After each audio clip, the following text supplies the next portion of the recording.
पण हे तीन घटक एकत्र आल्यानंतर राजेसाहेबांनी मला बोलवून सांगितलं की दिगंबर हे असं असं आहे, आपण तिघं एकत्र येतोय आणि काही जी काही सीट शेअरिंग आहेत त्यामध्ये आपल्याला काही अडचण आहे, म्हणजे थोडी तू समजून घे. म्हणजे काही थोडं का वाईट वाटलं की आपण पण शेवटी नेत्यांना ठीक आहे तयारी केली, अपेक्षा असावी, पण शेवटी आम्ही नेत्यांच्या पुढे जाणारी किंवा नेत्यांची भूमिकाच आमचं सर्वस्व असणारे कार्यकर्ते आहे. ते बोलतात की विकासासाठी आम्ही एकत्र आलेलो आहोत, मात्र खाली जी काही कार्यकर्ते आहेत 10 वर्षाचा संघर्ष होता, मग हे कुठं ना कुठेतरी कार्यकर्त्यांचं मनोमिलन झालेलं आहे का?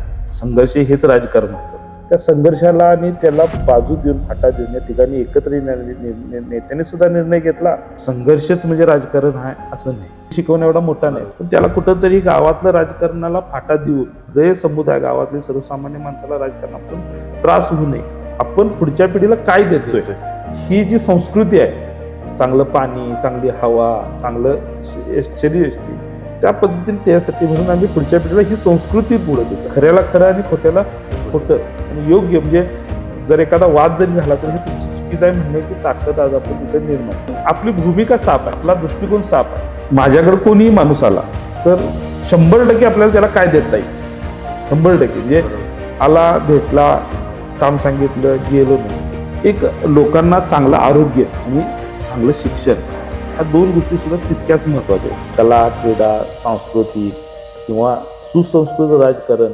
समाजातला कुठलाही घटक तुम्ही टाकलेला विश्वास आणि दिलेलं मत हे कुठंही वाया जाऊ देणार नाही. दर्शक हो नमस्कार, KK न्यूज मध्ये आपल्या सगळ्यांचं मनापासून स्वागत आहे. आगामी जिल्हा परिषद आणि पंचायत समिती निवडणूक त्या पार्श्वभूमीवरती आज आपण बघितलं तर म्हाकवे पंचायत समिती मतदारसंघामध्ये आहे. या मतदारसंघामधून इच्छुक असणाऱ्या महायुतीच्या उमेदवार रंजना अस्वले यांचे जे काही ओव्हरऑल काम आहे आणि त्यांच्या माध्यमातून बघायला गेलं तर दिगंबर अस्वले हे खूप सामाजिक कार्यामध्ये कला, क्रीडा, साहित्य, सांस्कृतिक अशा पूर्ण क्षेत्रामध्ये त्यांनी स्वतःला वाहून घेऊन गेली 10 वर्षे या भागामध्ये काम करत आहेत. तरुणांचा एक चांगल्या पद्धतीने त्यांनी इथं गट्टा तयार केलेला आहे आणि त्यांच्या माध्यमातून चांगल्या पद्धतीचं समाजसेवा असेल, समाजकार्यामध्ये त्यांनी वाहून घेतलेलं आहे. आदरणीय समरजितराजे घाटगे यांच्या माध्यमातून त्यांनी खूप चांगल्या पद्धतीने तर या 10 वर्षामध्ये काम केलेलं आहे. आपण आज त्यांच्यासोबत चर्चा करणार आहे, त्यांची जे काही व्हिजन आहे या मतदारसंघाला धरून ते जाणून घेणार आहे. दादा, खऱ्या अर्थानं बघायला गेलं तर जिल्हा परिषदेसाठी सुद्धा आपण इच्छुक होतात, मात्र ज्या काही युत्या आघाड्या घडल्या त्या माध्यमातून बघायला गेलं तर पंचायत समितीला आता आपण लढताय. काय वाटतंय की मनामध्ये बाबा जिल्हा परिषद लढवायची, ती पंचायत समितीची कुठं काय हे आहे का त्याच्याबद्दल? नाही, खरं तर आता तुम्हाला मी पहिल्यांदा तिन्ही नेत्यांचं, माझे आमदार राज्याचे वैद्यकीय शिक्षण मंत्री मुश्रीफ साहेब असतील, माझे आमदार संजय बाबा घाटगे आणि आमचे नेते त्यांच्या नेतृत्वाखाली गेले 10 वर्षाला आम्ही काम करतोय, राजे समरजित सिंह घाटगे यांच्यासोबत आम्ही काम करत असताना ह्या तिघा नेत्यांनी एक संघर्ष मुक्त किंवा संघर्ष सोडून कागलच्या आणि जिल्ह्याच्या राजकारणात आणि विकासाचं राजकारण करायचं एक भूमिका धोरण ठरवलं. तर त्या धोरणाचं खरं तर आम्ही सगळ्यांनी स्वागत केलं आणि स्वागत करत असताना त्या नेते मंडळींनी जो काही खरं तर निर्णय घेतला आणि त्या नेत्यांनी जी काही भूमिका घेतली, राजे समरजित सिंह घाटगे राजेंच्या सुद्धा माध्यमातून आपण जे आपण काम केलं, त्यांनी जी भूमिका घेतली ती खरं तर भूमिका आपण स्वीकारली किंवा मान्य केली. ठीक आहे, तयारी केली, अपेक्षा असावी, पण शेवटी आम्ही नेत्यांच्या पुढे जाणारी किंवा नेत्यांची भूमिकाच आमचं सर्वस्व असणारे कार्यकर्ते आहे. मग त्यांची भूमिका ही आपलं खरं तर अधस्थान आहे. त्यामुळं त्यांनी जी भूमिका घेतली की दिगंबर आपल्याला या पद्धतीनं निर्णय घ्यावा लागणार, तो आम्ही शिरस्त मांडला आणि पुढे आपण खरं तर पंचायत समितीसाठी लढायचा निर्णय घेतला.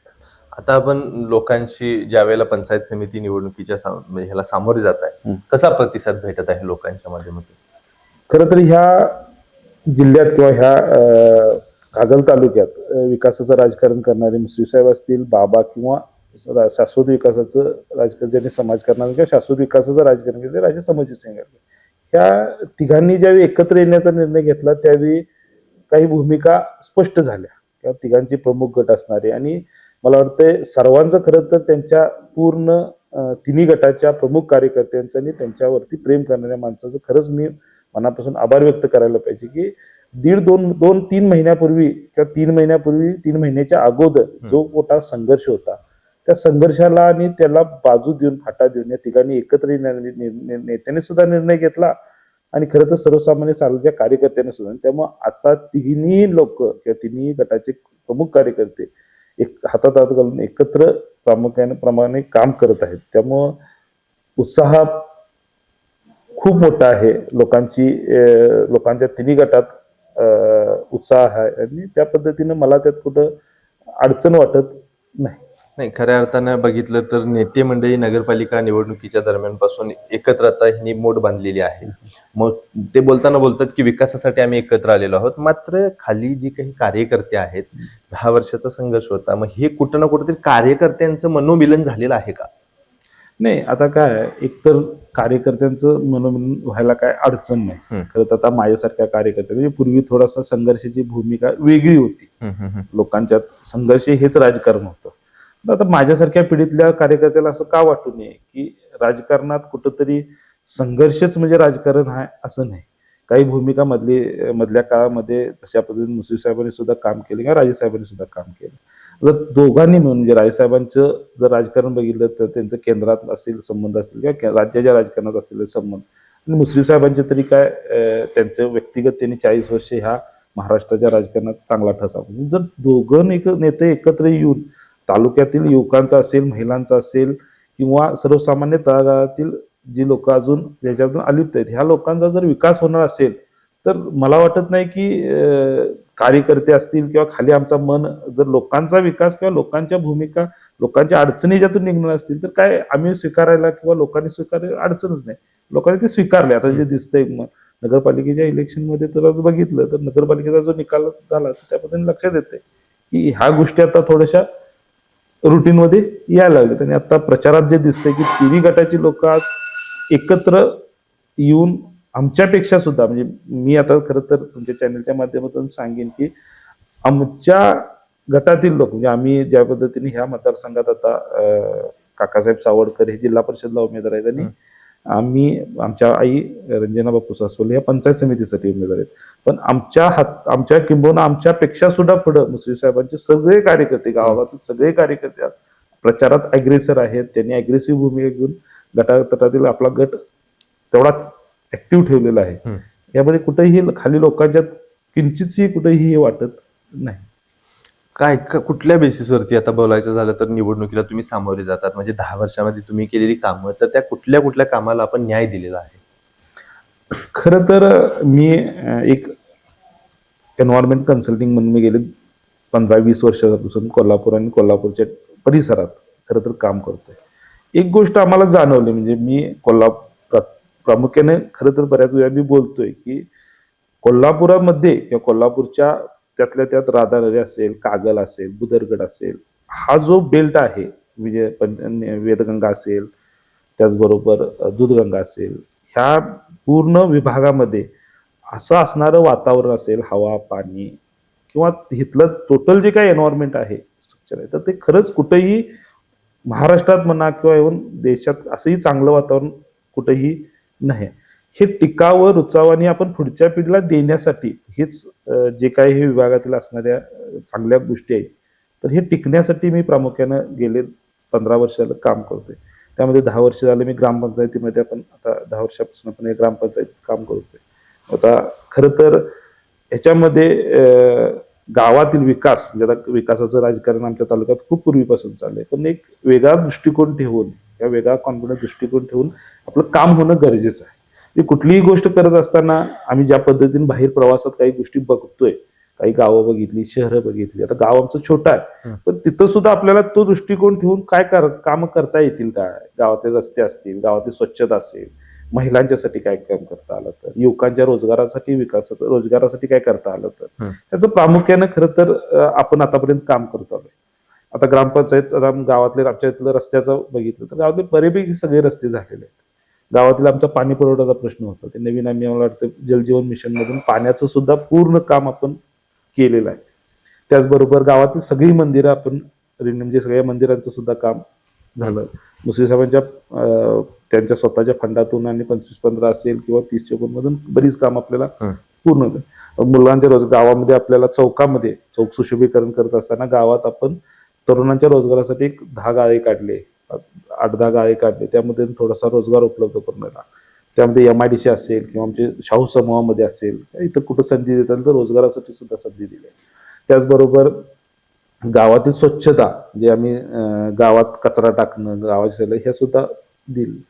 आता हे करत असताना ग्रामपंचायतमध्ये काही सामाजिक शांतता राखण्यासाठी सुद्धा म्हणजे प्रमाण ठेवून, म्हणजे गावात विकास हेच नाही, पण कुठलंही आता मला वाटतंय आमच्या तालुक्याचं राजकारण हे संवेदनशील आहे, पण त्याला कुठंतरी गावातलं राजकारणाला फाटा देऊन सगळे समुदाय, गावातले सर्वसामान्य माणसाला राजकारणापासून त्रास होऊ नये, आणि ह्या सगळ्या गोष्टी करत असताना थोडंसं विकासाचं राजकारण. आता आम्ही गावात आमच्या जवळजवळ घरकुल योजना, म्हणजे अटल बांधकाम मधल्या घरकुल योजना असतील किंवा रमाई असेल किंवा पंतप्रधान आवास योजना असेल, मला वाटतं सर्वसामान्य लोकांना 2 लाखाची का असं ना, बऱ्याच लोकांना जवळजवळ 150 लोकांना, 150 घरांना आपण ते घरकुलचा लाभ दिलेला आहे. याचा अर्थ असा की जिथं जिथं काम करता येईल, जिथं जिथं संधी देईल, तर तिथं आपल्या गावात किंवा आपल्या विभागात काय करता येईल याचा दृष्टिकोन असताना आपण कार्य करताय. त्यामुळे वैद्यकीय शिक्षण, म्हणजे मी व्यवसायाच्या निमित्तानं मी बरेच डॉक्टरांशी भेटत असतोय, पण माझ्या त्या रिलेशनचा फायदा आपल्या लोकांना कसा होईल याचा सुद्धा दवाखान्याचा विषय असतो. मी जिथं जिथं काम करता येईल तिथं आपण केलेलं आहे. हे सगळ्या काम करत असताना महिलांचा प्रतिसाद असेल किंवा तरुणांचा प्रतिसाद असेल, तो आपल्याला दांडगा भेटताना मिळतोय. तो कशामुळे एवढा? आता खरं तर महिलांच्या बाबतीत विचार केला तर, आता पूर्वी आमच्या आया बहिणी असतील, खरं तर आता ते मी म्हणणार नाही, पण पूर्वीच्या आया बहिणी आपल्या कामामध्ये शेतामध्ये काम करत होत्या, एक शेतामध्ये काम करायच्या, दररोज त्यांचा एक स्वतःचा जो वेळ होता हा शेतीमध्ये जायचा. आता नवीन पिढीत बघितलं खरं तर, आम्ही जे बघतोय ते नवीन पिढीत खरं तर दादा महिला येतात ह्या थोडस शेतीकडे जाण्याचा ओघ त्यांचा कमी आहे. मग त्यांच्या बाबतीत काय करावं लागेल, त्याच्यासाठी नवीन धोरण आखणं. आता आम्ही नवीन ह्या वर्षीच आम्ही एक नवीन धोरण आता महिलांच्या बाबतीत ग्रामपंचायतच्या माध्यमातून आणलं. काय की आपला जो वित्त आयोग आहे त्यातला मेजर जो काय खर्च असेल तर तो महिलांच्या सबलीकरणासाठी, बरोबर, म्हणजे काय की काय करता येईल, म्हणजे ते शाश्वत टिकाव, नुसतं बचत गटांना काहीतरी निधी देणं असं नाही. तर आम्ही मागच्याच वेळी एक निर्णय घेतला की काय की छोटे छोटे मशीन्स, जे आता आपले सामाजिक समाज मंदिर जे आहेत किंवा जे ग्रामपंचायतचे शासकीय हॉल आहेत तिथं आपण काही मशीन्स आणायचे होते. तिथं शिलाई मशीन्स असतील किंवा पत्रावळ्या तयार करण्याचं, द्रोण करण्याचं, की जे बाजारामध्ये पिशव्या शिवण्याचं, छोटे छोटे मशीन्स आज आपण त्यांना उपलब्ध करून देणार आहे, की जेणेकरून त्या महिलांच्या हाती दररोज 1-2-3 तासाचं काम त्यांच्या हाती मिळावं, आणि त्याच्यातनं मिळणार उत्पन्न, आणि त्यांनाच एक थोडीशी छोटस आमच्या ग्रामपंचायतची एक जागा आहे त्याच्यामध्ये आपण त्यांना जागा उपलब्ध करून देणार आहे, की जेणेकरून तिथं त्यांना त्यांची बाजारपेठ जी काय असेल तर त्यांना पापड किंवा जे काय असतील त्यांची वस्तू तिथं विकावी. हे छोटंसं गाव असलं तरी एक नवीन पायलट प्रोजेक्ट आम्ही गावामध्ये, एका बाजूला बघायला गेलं तर स्वयंरोजगारासाठी महिलांच्यासाठी आणि युवकांच्या बाबतीत विचार केला तर परत तर गोष्ट मी म्हणजे बऱ्याच वेळा मी युवकांना मी सांगतोय की आता मीही काम करत असताना तळागाळातून शिक्षण असेल, अडीअडचणीचं शिक्षण MSc माझं पूर्ण केलं. शिक्षण मुलांचं एक तर शिक्षण होणं गरजेचं आहे, आणि शिक्षण झाल्यानंतर काय होतंय की मुलांचं किमान मॅच्युरिटी यायला माझं एक स्पष्ट मत आहे की कमीत कमी त्यांचं एक ग्रॅज्युएट व्हावा. मी मुलांना तेच नोकरी व रोजगार हा भविष्यात करायचंच आहे, पण पटक्यान लोक काय करतात की रोजगाराकडे वळतात. तर जोपर्यंत तुम्हाला काही गोष्टी समजत नाहीत आणि तो वेळ शिक्षणात जावा, आणि रोजगार करत असताना सुद्धा नवीन जे काय करता येईल, म्हणजे मी कोल्हापुरात किंवा मुंबईत बघतोय की रोजगारात नवीन नवीन पूर्वीसारखं नाही की एकच गोष्ट एकच दुकान असं नाही. आज तुम्हालाही माहिती आहे आता सोशल मीडियामध्ये असे नका, किंवा नवीन आता मी मध्ये 1-2 ठिकाणा सुद्धा प्रयत्न केला की तुम्ही शॉप जरी करत असला तर ते इतकं अट्रॅक्टिव्ह पाहिजे, तर तुमचं शॉप म्हणजे काही भूमिका माझी युवकांच्या रोजगाराबद्दल, आणि निर्व्यसनी राहावेत. सगळ्यात महत्वाचं की लोक कुठं ना कुठं तरी संध्या उपलब्ध करतात, संध्या मिळतात, पण ते निर्व्यसनी कसे राहावेत ह्याच्यासाठी माझा कायम प्रयत्न असतो. तरुणांनी निर्व्यसनी राहावं, तुम्ही म्हणजे बघायला गेलं तर वारकरी संप्रदायाकडे वळावं, एका आध्यात्मिक ह्याच्याकडे वळावं, त्यासाठी सुद्धा तुमचा प्रयत्न असतात. ते कशा पद्धतीने, का, त्याच्या मागचा उद्देश काय आहे? खरं तर मागच्याच वेळी म्हणजे मला वाटतं मागच्या वर्षी आम्ही आमचे सचिनदादा पवारांना एकदा आम्ही असंच भेटलो. त्यांच्याशी भेटत बोलत असताना काही गोष्टी जाणवल्या, तर ते म्हणजे की आम्ही परिवर्तनाचं दिगंबर आपण पण काम करतो. परिवर्तन प्रतिष्ठानच्या माध्यमातून सचिनदादा पवार गेले 15-20 वर्षाला काम करतात.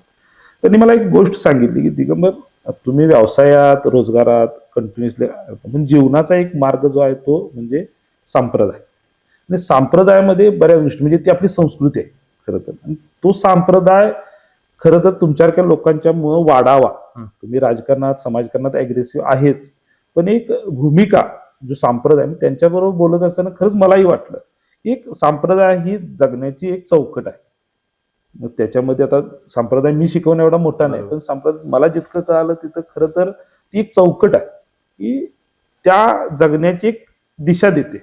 आणि ती दिशा देण्यासाठी मला त्यांनी एक सुचवलं की दिगंबर, तुम्ही एक कीर्तन महोत्सव आयोजित करा. मग कीर्तन महोत्सव आयोजित करा म्हटल्यावरती मी त्यांना म्हणजे त्यांच्या मार्गदर्शनाखाली चालू ठेवला. खरं तर ह्या वर्षी सुद्धा आपण कीर्तन महोत्सव ठेवला. मोठे कीर्तन म्हणजे तो एक थोडा तुम्ही इव्हेंट म्हणला तर चालेल, पण त्याच्यातून एक गोष्ट जाणवली. तर एक तो कीर्तन महोत्सव लोकांना दिशा दिली, म्हणजे युवकांना असेल, सर्वसामान्य माणसांना असेल, महिलांना असू दे, किंवा गावातल्या तळागाळातल्या लोकांना सुद्धा, की जीवन म्हणजे तो प्रवास आहे. आणि ते करत असताना काय आपण केलं पाहिजे आणि काय नाही केलं पाहिजे हे लोकांना एक दिशा दिली. त्यामुळे मला असं वाटतंय की त्या संप्रदायाच्या माध्यमातून आपण खूप चांगलं प्रबोधन करू शकलो. मोठा उत्साह होता. 15-20 खेड्यापासून मला वाटतं इथं मुदा तिट्यापासून इकडं अक्कोळपर्यंतची लोक ह्या कीर्तन महोत्सवासाठी खरं तर इथं आली. आणि त्यांनी खरं तर त्या 3-4 दिवसाचा ह्याच्यामध्ये आपण चांगला उपक्रम घेऊ शकलो. आणि मला आता ते एक अभिमान वाटतो की इथून पुढचा काळ आपण त्याला चांगल्या पद्धतीने अजून काय वेगळं करता आलं तर करू शकतो. तसेच आणि काय आपण या व्यतिरिक्त कामं केलेली आहेत या भागामध्ये?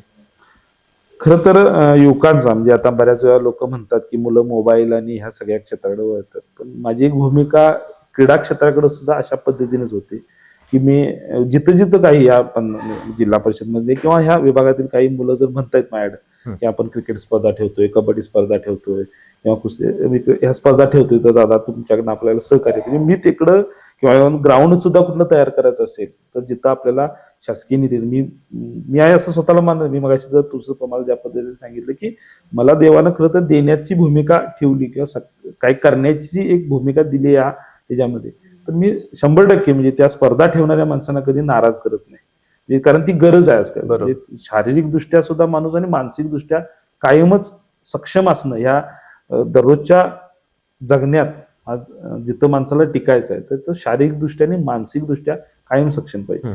त्या पद्धतीने काम करत असताना मला आमचे मित्र काही जे पैलवान क्षेत्रात असतील, म्हणजे त्या बाळासाहेब मेटकर असेल किंवा इंद्रजित पाटील असेल, हे कुस्ती शौकीन आहेत किंवा बरेच लोक पैलवान आहेत, ह्यांनी सांगितलं की दिगंबर आपण कुस्तीच्या स्पर्धा सुद्धा आपण कुस्ती स्पर्धा, म्हणजे माझी ती आवड किंवा आम्ही त्या क्षेत्रात काम करणारे माणसं.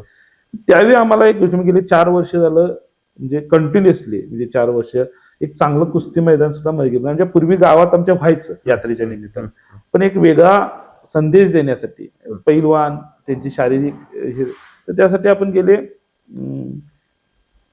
4 वर्ष झालं आमच्या वाढदिवसानिमित्त कुस्तीचं मैदान आपण आयोजित करतोय. आणि त्यामुळे काय होतंय की शिक्षणाबरोबर आरोग्यासाठी माणूस मानसिक दृष्ट्या आणि शारीरिक दृष्ट्या सक्षम होण्यासाठी एक कुस्तीचं मैदान आपण गेले 4 वर्ष झालं आमच्या ह्या विभागासाठी आमच्या गावात आम्ही आयोजित करतोय. आणि खरंच उदंड चांगला प्रतिसाद तिथं मध्ये, म्हणजे पुढच्या पिढीला माझं सातत्यानं मत आहे की आपण पुढच्या पिढीला काय देतोय. बरोबर. ही जी संस्कृती आहे, चांगलं पाणी, चांगली हवा, चांगलं शरीरयष्टी, त्या पद्धतीने त्यासाठी म्हणून आम्ही पुढच्या पिढीला ही संस्कृती पुढे देतो. आज आम्ही सुद्धा आज आपण मिडल एजला आहे, बरोबर, आपण पुढच्या पिढीला हे दाखवायला पाहिजे आपली काय संस्कृती आहे. त्याचा एक प्रामाणिक प्रयत्न खरं तर हा, म्हणजे मागाशीच्या पद्धतीने सांगितलं तसं कुस्ती, संप्रदाय किंवा हे सगळ्या गोष्टी ह्या दररोजच्या रुटीन लाईफ मध्ये सुद्धा ह्या गोष्टी कायम दिसल्या पाहिजे, याच्यासाठी सुद्धा आम्ही गेले 4 वर्ष झालं कुस्ती आयोजित, कुस्तीच्या स्पर्धा आणि कुस्ती आयोजित करतोय. बरोबर. तुम्ही मला बोलताना मगाशी गोष्ट सांगितलं की महिलांच्यासाठी नेमकं तुमचं विजन काय आहे, तरुणांच्यासाठी विजन काय. तसं साहेब या भागामध्ये म्हणजे जर का बघितला तर म्हाकवे जिल्हा परिषद मतदारसंघाच्या दृष्टिकोनातूनच आपण बोलूया, कारण आता आपण पंचायत समिती लढवत असलो तरी तुमचं कामाची व्याप्ती जर का बघितली तर पूर्ण मतदारसंघ आहे. तर या मतदारसंघाच्या दृष्टिकोनातून कोणकोणते असे प्रश्न आहेत की जे प्रलंबित आहेत, ज्याच्यावरती प्रामुख्यानं उद्या निवडून आल्यानंतर पंचायत समितीच्या माध्यमातून आपण प्रामुख्यानं काम करणार आहात? आता खरं तर मान्य म्हणजे मुश्रीफ साहेब असतील किंवा राजे साहेब असतील किंवा बाबा असतील, या तिन्ही लोकांनी की या सदाशिव मंडलिक साहेबांनी सुद्धा त्यावेळी त्या प्रमुख लोकांनी ह्या तालुक्यासाठी खूप मोठे योगदान आहे. बरोबर. त्यांनी त्यावेळी ज्या पदावर असेल त्या पदाला न्याय दिलेली आमच्या तालुक्यात आणि आमचा इतिहास आहे की त्यावेळी लोकांनी खरं तर खूप चांगलं काम केलं. म्हणजे आम्ही त्याबद्दल काहीच म्हणणार नाही. पण आता बदलत्या परिस्थितीनुसार लोकांच्या गरजा बदलल्या. बरोबर. म्हणजे आज लोकांच्या गरजा काय, चांगले रस्ते, चांगल्या गटरी, चांगलं पाणी ह्या आहेतच, पण त्याच्याच पलीकडे सुद्धा काही गोष्टी ज्या आहेत की आज एक लोकांना चांगलं आरोग्य आणि चांगलं शिक्षण ह्या दोन गोष्टी सुद्धा तितक्याच महत्वाच्या आहेत. खरं तर माझं एक आता मला काम करायची संधी जर ह्या सगळ्या लोकांनी दिली तर एक चांगल्या आरोग्याच्या बाबतीत जर विचार केला तर पंचायत समिती आणि जिल्हा परिषदच्या माध्यमातून ह्यांचे जे काय हॉस्पिटल्स आहेत, तर आता हॉस्पिटल्सना सुद्धा चांगलं इक्विपमेंट, चांगले डॉक्टर्स उपलब्ध करून देत आहे. बरोबर. आता फक्त एक प्रबोधन करणं गरजेचं आहे की एक लोकांच्या माध्यमातून लोकांच्या प्रबोधन की सरकारी हॉस्पिटलमध्ये सुद्धा आपल्याला चांगलं ट्रीटमेंट घेणं गरजेचं आहे. आता खरं तर ह्या वैद्यकीय क्षेत्रात काम करत असताना आता मी बघतोय लोक हॉस्पिटलकडे जाताना खूप म्हणजे ज्या आयुष्यात आपण बघतोय ते एक विचार केला तर बराच खर्च हा लोकांचा मुलांच्या शिक्षणात आपल्या पुढच्या पिढीच्या आणि आरोग्यामध्ये खरं तर लोकांचे पैसे म्हणजे जे काय आपले सेव्हिंग्स आपण उत्तरार्धात ठेवतोय तो मेजर हा खर्च हा लोकांचा त्या शिक्षणासाठी मुलांच्या आणि आपल्या स्वतःच्या आरोग्यासाठी. तर एक मॉडेल म्हणून म्हणजे आता माकवे पंचायत समितीमध्ये मी खरं तर काम करतोय, मला जर संधी या नेते मंडळीने दिली आहे तर एक आरोग्याच्या बाबतीत एक चांगलं काम म्हणजे चांगलं आता आमच्या इथं मुरगुड आरोग्य केंद्र आहे, तर तिथं एक चांगलं म्हणजे तिथं लोकांना अजून केवढी चांगली आरोग्य सेवा देता येईल, मोफत आरोग्य सेवा देता येईल. तिथले सगळे म्हणजे मला वाटतंय डिलिव्हरीचा पेशंट्स असेल, लहान म्हणजे त्याच्यानंतर लहान मुलांचे पद्धत असेल किंवा इव्हन मोठे मोठे ऑपरेशन सुद्धा ठीक आहे. आता कोल्हापूरमध्ये सुद्धा 1200 बेडचं हॉस्पिटल आता होतंय, पण बऱ्याच वेळा काय होतंय की पेशंट आपण इथून कोल्हापूरपर्यंत नेण्यापर्यंत काही गोष्टी ज्या आम्हाला जाणवतात तर तो 1 तासाचा जो पिरियड आहे तो खूप क्रिशियल पिरियड असतो. बरोबर. आणि त्यासाठी मुरगुड हे केंद्र आमच्यासाठी इतकं सोयीचं आहे की मुरगुडमध्ये एक चांगलं मल्टी स्पेशालिटी जे गव्हर्नमेंटच असं म्हणतील, गव्हर्नमेंटमध्येच अजून तिथं काय हॉस्पिटलच्या बाबतीत जर चांगलं इक्विपमेंट आणि चांगल्या सर्व्हिसेस भेटल्या तर अटॅक येणार म्हणजे बरेच मेजर जे काय त्रास होतात ते इथल्या इथं होतील आणि जो 1 तासाचा पिरियड आहे ना तो वाचेल. बरोबर. इथं कागल पण जवळ आहे, पण कागलपेक्षा आम्हाला मुरगुड सोयीचं आहे. तर मुरगुडच्या आरोग्य केंद्रात म्हणजे RH मध्ये आपल्याला अजून जितकं काय चांगल्या पद्धतीने करता आलं, जे जिल्हा परिषदेच्या माध्यमातून असेल, आता काकासाहेब आहेत बरोबर, पण नेत्यांच्या माध्यमातून आपल्याला ते करता येईल. आणि महिलांच्या बाबतीत जे काय अशा स्वयंसेवक संघटना आहेत, आशांच्या आहेत किंवा जे ग्रामीण तर ह्याच्यामध्ये लक्ष देऊन आपल्याला आरोग्याच्या बाबतीत खूप चांगलं काम करणं दृष्टिकोन असताना मी कार्यकर्ता आहे. म्हणजे मी शिक्षणाच्या बाबतीत तर पण सांगतो, म्हणजे मला शिक्षणाच्या बाबतीत काम करायची जर संधी मिळाली तर आपण जे मुलांच्या वरती लहानपणापासून इतका खर्च करतोय बरोबर, तर तो खर्च कसा टाळता येईल आणि कुटुंबाची सरकारी यंत्रणेवरती अजून विश्वास वाढायला पाहिजे. शाळेवरती असेल किंवा आरोग्य कुठल्याही क्षेत्रात सरकारी यंत्रणेवर विश्वास वाढणं गरजेचं आहे आणि ते लोकांना आपण पटवून द्यायला पाहिजे. आणि पटवून देत असताना तितकीच जबाबदारी प्रशासनाची पण आहे. मी आता छोटा विषय सांगतो, म्हणजे बऱ्याच वेळा बांधकाम विभागामध्ये जे काय त्यांच्या आता एखादं समाज मंदिर जरी बांधायचं किंवा एखादं हॉल जरी बांधायचं असेल तर तुम्ही ते डिझाईन करताना इतका छान डिझाईन असायला पाहिजे की फक्त आणि तिची जी सगळे म्हणजे आता बऱ्याच वेळा आम्ही बघतोय समाज मंदिर बांधतात पण तिथे लाईटचं प्रोव्हिजन नसतं किंवा बऱ्याच वेळा त्यांचे दरवाजे असतात किंवा ते त्याचा उपयोग सुद्धा रचना प्रॉपर नसते. तर तेच त्याचं डिझाईन आणि ड्रॉइंग हे पण तितकंच महत्वाचं आहे. बरोबर. तेही थोडस म्हणजे सार्वजनिक बांधकाम मधला विषय असतो ते आरोग्याचा असतो किंवा शिक्षणाचा सुद्धा असतो. शिक्षणात सुद्धा दादा खरं तर खूप आपल्याला म्हणजे अजून आपल्या इतक्या लहान वयात सुद्धा मुलांना आपल्याला 40-30 हजार रुपये फीस द्यावी लागते. आज आपल्यासारख्या सर्वसामान्य कुटुंबातून इतकी फीस देतात का, तर ह्या लोकांच्यावरचा विश्वास आता कमी व्हायला लागला. तुमचं काय मत आहे की प्राथमिक शिक्षणाचा जो दर्जा आहे जिल्हा परिषदेचा तो जर का सुधारला तर ह्या अवाढव्य खर्च होणारा तो कुठं कमी होईल. हे बर्डन असते आमच्या सर्वसामान्य कुटुंबात लोकांना शेवटी बघा आज अवेअरनेस आपण क्रिएट करू शकलो म्हणजे बऱ्यापैकी कुटुंबात शिक्षणाचा जो अवेअरनेस होता तो मागच्या पिढीमध्ये क्रिएट झाला. पण आता चांगलं शिक्षण देणं सुद्धा शासनाची आणि प्रशासनाची जबाबदारी. मग त्या गोष्टीत आपल्याला काय करता येईल? फक्त इन्फ्रास्ट्रक्चर देऊन उपयोग नाही. आता बऱ्याच वेळा शासन बघतोय तर बरेच इन्फ्रास्ट्रक्चर प्रोव्हाइड करते, डिजिटल लॅब करतंय किंवा बऱ्यापैकी आता आरोग्याच्या बाबतीत सोनोग्राफी मशीन देत आहे, बऱ्याच म्हणजे इक्विपमेंट सगळ्या देत आहे. पण ते हँडल करणारा जो काही प्रशासनाला मॅनेजमेंट आहे ते होणं गरजेचं आहे. बरोबर. शिक्षणात सुद्धा चांगला शिक्षक आणि शिक्षकांच्या जबाबदाऱ्या ह्या सुद्धा, आणि खरं तर या सगळ्या शिक्षणात मला तितकं बोलण्याची हे नाही, पण एक मूल्य शिक्षण सुद्धा हा एक मोठा विषय आहे. म्हणजे लहानपणापासून आपली मूल्य काय आहेत हे सुद्धा शिकवणं आता काळाची गरज आहे. गेली 10 वर्ष साहेब आपण या मतदारसंघामध्ये काम करताय. तुमच्या कामाची पद्धत कशी आहे? लोक आपल्याकडे काम घेऊन ज्यावेळेला येतात ते मार्गी लावण्यासाठी तुम्ही कशा पद्धतीने प्रयत्न करताय? ते का खरं तर आम्ही गेले 10 वर्ष सत्तेत नाही. बरोबर. म्हणजे काही काळ आम्हाला भाजपच्या माध्यमातून सतत काम करायची संधी मिळाली. पण खरं तर माझ्याकडे कोणीही माणूस आला तर 100% आपल्याला त्याला काय देता येईल, 100% म्हणजे आला, भेटला, काम सांगितलं, गेलो नाही. एक बॅक ऑफ द माइंड माझ्या तो विषय कायम राहिला, तो माणूस माझ्याकडे आला. आणि खरं तर मी देवाची कायम त्या बाबतीत एक आभार व्यक्त करत असतो की प्रश्न सोडवण्याचं किंवा काय देण्याची भूमिका मला देवाने ह्या समाजात दिलेली आहे.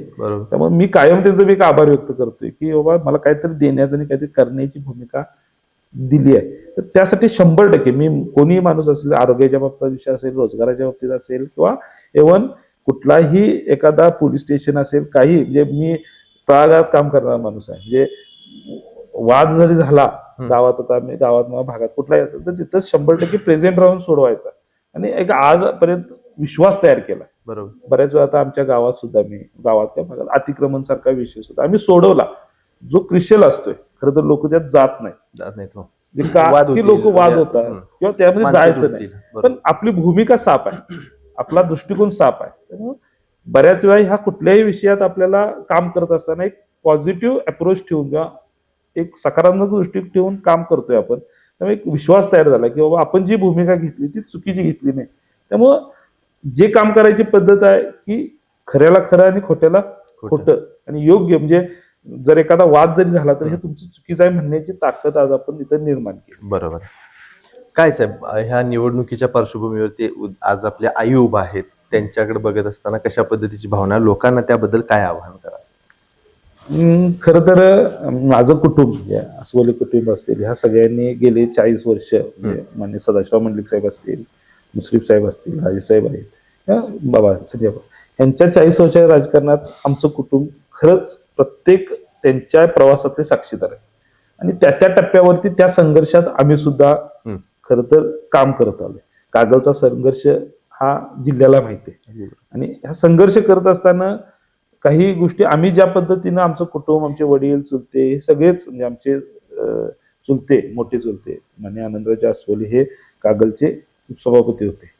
मला वाटतं 1996 ते 2 म्हणजे मुश्रीफ साहेबांचं आणि त्यांच्या वेळी 96 पासून त्यावेळेच्या राजकारणापासून आम्ही हे सगळं राजकारण बघत आलोय. आता ह्या आमच्यापेक्षा सुद्धा म्हणजे ज्यावेळी मला ही जिल्हा परिषद पंचायत समितीच्या इलेक्शन लागली, मी तयारी केली. पण हे 3 घटक एकत्र आल्यानंतर राजेसाहेबांनी मला बोलवून सांगितलं की दिगंबर हे असं असं आहे, आपण तिघं एकत्र येतोय आणि काही जे काही सीट शेअरिंग आहेत त्यामध्ये आपल्याला काही अडचण आहे, म्हणजे थोडी तू समजून घे. म्हणजे काही थोडं का वाईट वाटलं की आपण पण शेवटी नेत्यांना प्रमाण म्हणून काम करणारे आम्ही लोक आहे. त्यावेळी एक विषय आला की मग त्याच्यानंतर दिगंबर बाबा काही मला सांगितलं की पंचायत समितीसाठी तुम्ही एक सीट तो उमेदवारी करायला पाहिजे. त्या सगळ्या आमच्याच कुटुंबाचा जो 40 वर्षाचा संघर्ष किंवा आम्ही या गावातल्या काही भागातल्या लोकांशी आमचा असणारे संबंध, एक आम्ही ज्या पद्धतीने मगाशी तुम्हाला जसं सांगितलं तर ह्या मंडलिक साहेबांच्या पासून ते आतापर्यंत ह्या संघर्षाच्या सगळ्या साक्षीदार आमच्यापेक्षा आमच्या घरातल्या सगळ्या महिला त्यावेळी त्यांनी बघितलेलं आहे. मग आज माझ्या माध्यमातून म्हणा किंवा रायसाहेबांच्या माध्यमातून तिन्ही लोकांच्या एखाद्या आमच्या घरच्या महिलेला संधी मिळते कारण त्यांनी सुद्धा या सगळ्या संघर्षातला एक घटक राहिलेले आहे. मग मी कुठंतरी मलाही असं वाटलं की त्यांना कुठंतरी ती एक संधी खरं तर मिळते आहे. म्हणजे मी स्वतःला सुद्धा तेवढंच मलाही बरं वाटलं किंवा मी त्याला स्वतः त्या गोष्टी एक स्वीकारल्या की बाबा ह्या सगळ्या 40 वर्षाच्या गोष्टीत त्या साक्षीदार राहिलेल्या आहेत. त्यांनी हे सगळं जवळून बघितलेलं आहे. तर त्या पद्धतीने त्यांना संधी जर आईला आमच्या मिळत असेल तर मी खरंच ते स्वागत म्हणजे ते मी स्वीकारलं आणि आपण आता त्या पद्धतीने प्रचार वगैरे रिंगणात बघायला गेलं तर आज आई आहेत. उद्या लोकांना आव्हान काय कराल उद्याच्या निवडणुकीच्या पार्श्वभूमीवर? माझी भूमिका साफ आहे. म्हणजे मी तर आज सर्वसामान्य कुटुंबातून उडालेला माणूस आहे. स्वतःचं शिक्षण, आरोग्य, स्वतःचं शिक्षण किंवा स्वतःचा व्यवसाय सुद्धा आम्ही आमच्या ताकदीवर तयार केलेला आहे. तर हे सगळ्या गोष्टी करत असताना आपल्याला एक गोष्ट जाणवली, थोडंसं स्वतःचं काही गोष्टी बघत बसण्यापेक्षा, व्यवसाय, पैसा ह्या गोष्टीत अडकण्यापेक्षा जो काळ आहे आपल्याकडं तो एक थोडंसं सामाजिक भान म्हणून एक सोशल कॉज म्हणून आपल्याला ते काम आपल्याला करायचं आहे. जर तुमच्या सर्वांच्या मतदाराच्या माध्यमातून जर मला तुम्ही सगळ्यांनी संधी द्यावी ही मी तुमचं आग्रहाचं आव्हान पण करतो, संधी दिली तर ह्या समाजातील ज्या ज्या गोष्टी प्रामाणिकपणे करता येतील त्या आईच्या माध्यमातून आम्ही नक्कीच करीन. कला, क्रीडा, सांस्कृतिक किंवा सुसंस्कृत राजकारण, समाजातला कुठलाही घटक तर तुम्ही दिलेलं जे काय मत आशीर्वाद असेल तर तो वाया जाऊ देणार नाही हे मी तुमच्या चॅनलच्या माध्यमातून खरं तर सगळ्यांना आश्वासित करू शकतोय की तुम्ही टाकलेला विश्वास आणि दिलेलं मत हे कुठंही वाया जाऊ देणार नाही. की तुम्हालाही असं वाटणार नाही की बाबा एक दिगंबरला संधी दिली आहे, नेत्यांनीच राजेसाहेबांनी दिली किंवा मुसवी साहेबांनी आणि बाबांनी संधी दिली, त्या नेत्यांना सुद्धाही आम्ही असं कधी वाटू देणार नाही. त्याचबरोबर तुम्हाला सगळ्या मतदारांना सुद्धा असं कधी जाणवणार नाही की बाबा दिलेली संधी किंवा ते काय आपण चुकीचे केलं असं कुठं वाटू देणार नाही. आणि ह्या सगळ्यांच्या माध्यमातून भारतीय जनता पक्षाला सुद्धा, भारतीय जनता पक्षानं आज आपल्याला टाकलेला विश्वास आहे, नरेंद्र मोदी साहेब असतील किंवा देवेंद्र फडणवीस या जिल्ह्यातलं आणि ह्या राज्याचं आणि देशाचं काम जर बघितलं हे मी सांगण्यापेक्षा तुम्हालाही नाही, त्या पक्षाची आज आपल्याला उमेदवारी आपल्याकडे आहे. तुम्हाला सगळ्यांना मी ह्या चॅनलच्या मध्ये आवाहन करतो की तुम्ही आम्हाला एक संधी द्यावी आणि त्या संधीचं सार्थक नक्कीच होईल. खरं बघायला गेलं तर आदरणीय हसन मुश्रीफ साहेब असतील, राजे साहेब असतील, तसेच घाटगे साहेब असतील यांनी एक माझ्यावरती विश्वास दाखवलेला आहे. त्या विश्वासास पात्र राहून जी संधी दिलेली आहे त्या संधीचं सोनं करण्यासाठी मी प्रयत्न करणार आहे, अशा पद्धतीचं मत दिगंबर आसवाले दादा यांनी आपल्यासोबत बोलताना व्यक्त केलेलं आहे. केके न्यूज चॅनलच्या माध्यमातून आज आपण त्यांच्यासोबत संवाद साधला, त्यांचं एकूण एक व्हिजन काय आहे ते जाणून घेतलं. खरं बघायला गेलं तर शिक्षणाने समृद्ध असलेली अशी माणसं राजकारणामध्ये वळतायत आणि या राजकारणाकडे येऊन खूप चांगल्या पद्धतीने त्यांचं जे काही व्हिजन आहे ते व्हिजन घेऊन उतरतायत. त्यावेळेला खऱ्या अर्थानं आपल्या भागाचा, या गावाचा, तसेच आपल्या या परिसराचा विकास झाल्याशिवाय राहणार नाही, अशा पद्धतीचं एक छोटंसं मत मी या ठिकाणी मांडून या चर्चेला पूर्णविराम देतो. खऱ्या अर्थानं तुम्ही आमच्यासोबत संवाद साधलात, वेळ दिलात त्याबद्दल मी धन्यवाद. आणि केके न्यूज चॅनलसाठी कॅमेरामन सचिन वरेकर यांच्यासह मी अभिजित, धन्यवाद.